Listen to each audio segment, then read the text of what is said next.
All right, thanks, Mark. We're now looking live at Jensen Beach, Florida, where the surf is extremely rough as Hurricane Dorian gets closer to the Florida coast. These waves are extremely frightening. As you can see, no one's on the beach. Florida Governor Ron DeSantis cautions all Florida residents to take precautions. This is going to be riding Florida's coast for the next day and a half.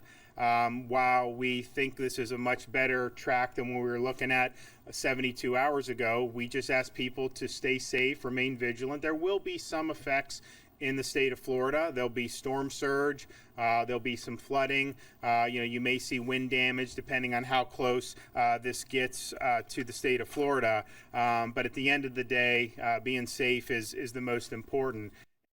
This kite surfer today in Brevard County, Florida, doesn't seem to look too worried, though, blatantly not heeding the governor's warning. Even though Dorian is now a Category 2 hurricane, it's still packing a major punch. The storm's finally being felt along the Florida coast, which has been on edge since last week, awaiting Hurricane Dorian's destruction. Reporter Brad Bell joins us in Martin County, Florida, where the beaches are getting slammed by the choppy waves. So right now we're on one of the beaches on Hutchinson Island, just off of Stewart.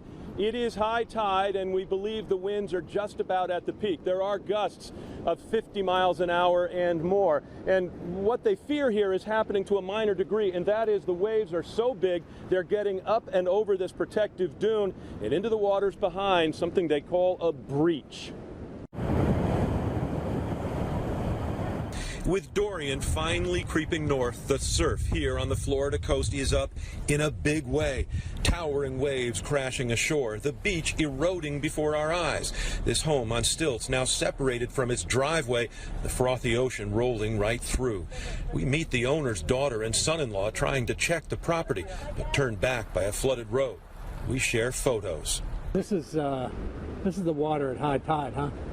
It's sad, but it's Mother Nature, can't do anything. Fortunately, her 90-year-old father did evacuate.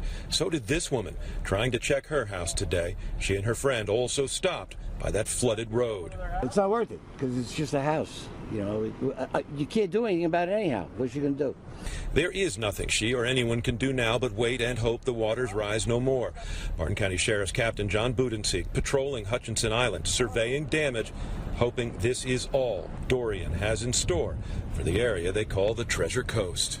I'm just glad everybody's safe and relatively okay. It could have been a lot worse.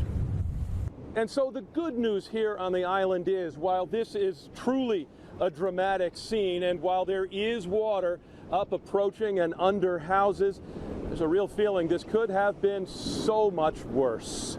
On Hutchinson Island, Brad Bell reporting.